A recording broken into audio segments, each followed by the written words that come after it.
자, 딥시크 쪽으로 한번 살펴볼까요? 미국뿐 아니라 국내 증시에까지 영향을 많이 미치고 있습니다. 자, 이와 관련해서 긍정적인 부분 또 부정적인 부분을 나눠봐서 설명을 좀 들어보면 좋을 것 같은데 우선은 소프트웨어 쪽, 하드웨어, 그리고 뭐 액침 냉각까지 좀 다양한 부분들 들썩이고 있습니다. 자세하게 설명해 주시죠. 네, 일단 딥시크가 출연을 하고 나서는 첫날에는 충격과 예. 공포였습니다. 특히 또 연휴 기간 동안에 소식이 나왔는데 이제 큰일 났다. 그 덕분에 저희는 살짝 피해 그죠? 갔잖아요. 네, 그러니까 맨날 우리나라는 연휴 기간 동안 미국 증시가 올라와서 하필 왜 이때 쉬었냐라는 생각을 많이 했었는데 이번에는 그나마 다행이다라는 생각을 좀 하게 되었는데 그게 바로 그 중심, 딥시크가 있었습니다. 딥시크 같은 경우는 굉장히 낮은 비용으로 지금 그동안에 이제 오픈 AI의 챗 GPT와 비슷한 그런 성능을 유사하게 만들어낼 수 있는 모델이다라고 해서 시장에서의 굉장히 충격을 줬는데요. 이제 오픈 소스 모델을 기반으로 하고 있는데 우리나라 기업들로 좀 초점을 맞춰서 생각을 하면 우리나라도 오픈 소스를 기반으로 한 그런 플랫폼을 만들어내는 기업들이 많기 때문에 이와 관련돼서 첨단 기술 쪽의 접근성도 더 높아지고 그리고 그동안 항상 국내 기업과 해외 기업을 비교하다 보면 천문학적 비용이 AI를 개발하는 데 들어가다 보니까 이게 미국 시장의 미국 기업들,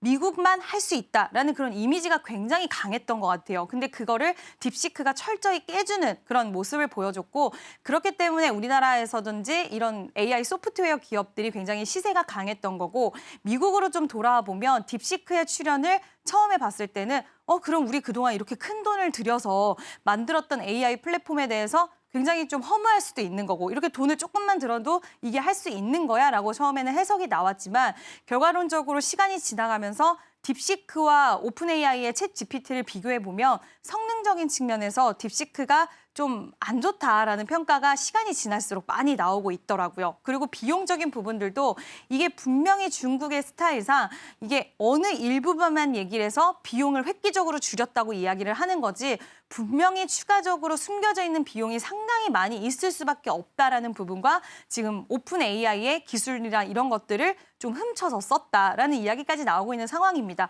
그래서 딥시크 관련돼서는 지금 부정적인 이야기들 더 많이 나오고 있고요. 개인적인 정보 유출이라든지 이런 문제들도 대두가 되면서 딥시크에 대한 출연이 오히려 불을 붙이고 중국에 대한 견제를 심하게 만들긴 했지만 이 부분에 있어서 다른 나라들과의 동맹을 더욱더 끈끈하게 하고 인프라 투자라든지 이런 부분에 있어서 다시 한번 확실히 중국에 대한 견제를 하기 위한 눌림 현상들이 좀 나오지 않을까라고 보고 있고 지금 기업들 입장에서 본다 하더라도 결국 우리나라라던가 그리고 해외 쪽에서 가장 눈여겨봤던 부분들이 딥시크가 출연을 함으로써 이번 실적 발표 때 캐펙스 투자 줄일 것이냐라는 부분이었는데 캐펙스 투자 줄이지 않았습니다. 오히려 늘리는 기업들이 많았고요. 물론 마이크로소프트 쪽에서 2026년에 대한 이야기는 살짝 보수적으로 긴가민가하게 하기는 해서 이 부분이 살짝 우려스럽게 시장에선 반응이 나오긴 했지만 알파벳도 그렇고 캐펙스 투자에 대해서는 여전히 공격적인 모습들을 보여주고 있는데 그 이야기는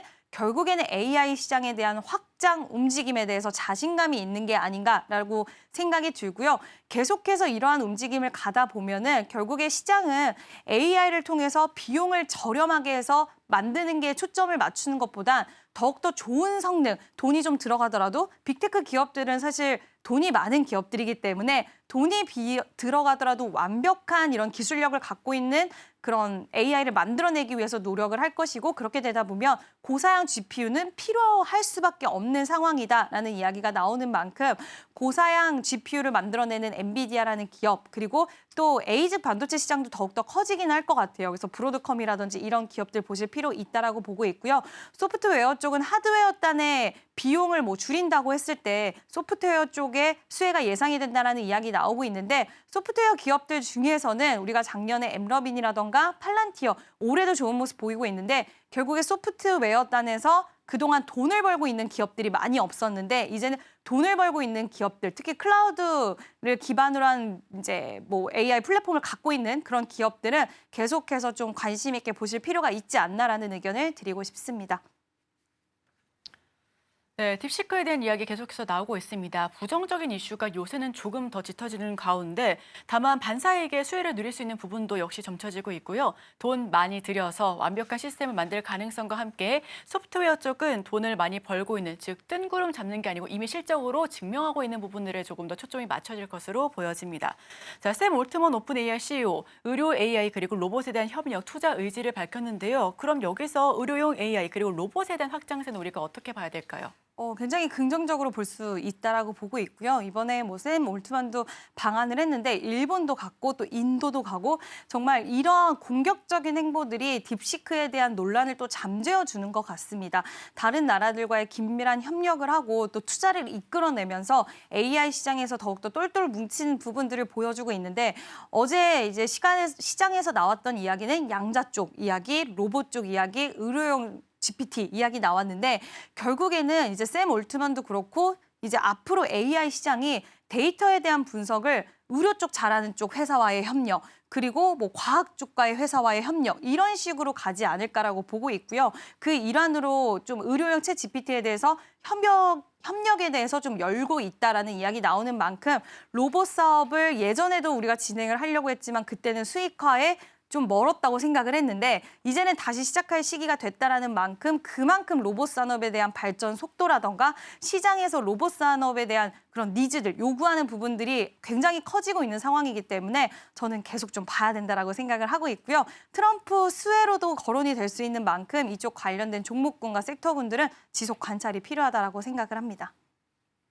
네, 로봇 쪽도 주목해 보시면 좋을 것 같습니다. 지금 시간 관계상 마지막 질문이 될 것 같은데요.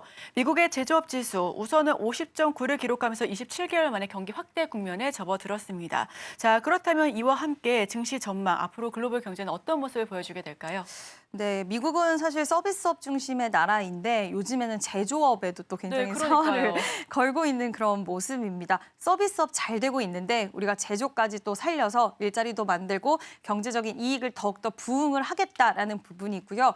그동안 트럼프 행정부가 집권하지 않은 시기에 트럼프가 생각했을 때 뺏긴 부분 많다라고 생각하는 것 같아요. 뭐 에너지라든지 이번에 에너지 비상사태를 또 선포를 하면서 우리가 그동안 뺏겼던 부분 다시 다 찾아오겠다라는 그런 움직임 굉장히 공격적으로 보이고 있고 이제 글로벌 경제가 결국에는 미국 중심으로 흘러가는 움직임이 더욱더 심화가 될 거라고 보고 있습니다. 그래서 우리나라 기업이라던가 그리고 다른 기업들은 이제는 뭐 이거에 대한 부분들 앞으로 어떻게 대응해 나가야 될지는 나라별로 좀 봐야겠지만 이 안에서 같이 협력해서 갈 수 있는 쪽이라던가 아니면 오히려 수혜를 받을 수 있는 쪽 이쪽으로의 산업들이 더욱더 부흥을 하게 되지 않을까라고 보고 있는데요.